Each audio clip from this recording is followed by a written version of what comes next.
Bonjour à tous, on commence ce tour de la presse sportive par la nouvelle contre-performance de l'OL en Ligue 1.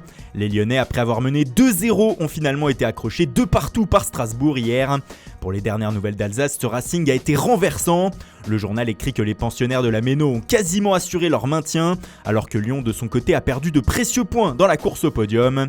Dans les autres rencontres de la soirée, notons la victoire précieuse d'Amiens 2-1 contre Nîmes, comme l'écrit le Courrier Picard. Les Amiénois disposent désormais de 7 points d'avance sur la place de barragiste occupée par Dijon. En Espagne, l'adversaire de l'Olympique Lyonnais en Ligue des Champions mercredi, le FC Barcelone, a lui gagné.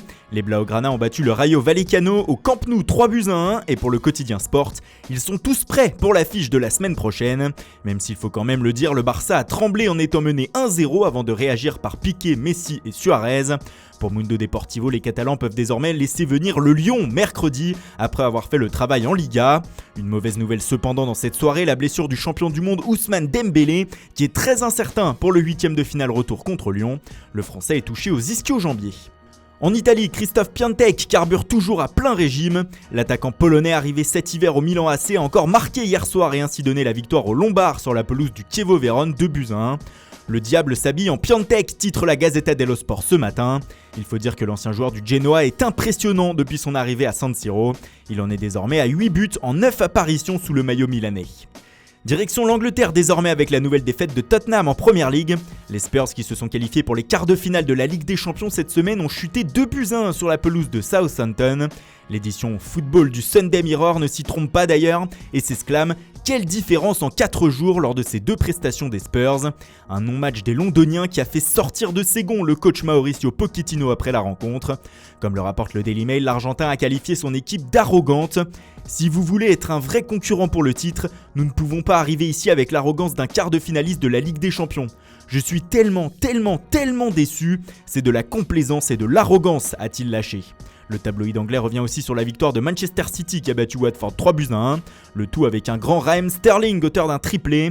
Pourtant son premier but a été entaché d'un hors-jeu, ce qui a créé une polémique. En conférence de presse, Pep Guardiola s'est excusé d'avoir profité de cette erreur, ce qui a fait trouver un nouveau surnom au Daily Express pour l'Espagnol, l'honnête Pep.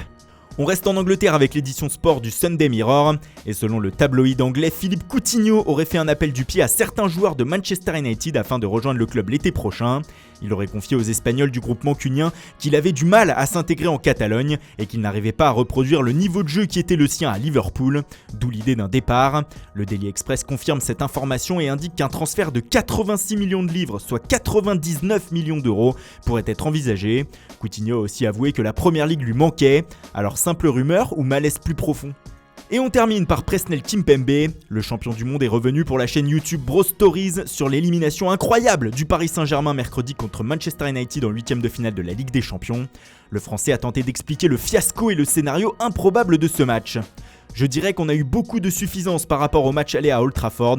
Ce n'était vraiment pas la même équipe du PSG et au match retour ça s'est ressenti. On a perdu cette grinta on va dire et cette rage qu'on avait au match aller qui a pu faire la différence. Je pense que ce n'est pas le fait d'avoir vécu les expériences passées qui font qu'on était stressé ou quoi.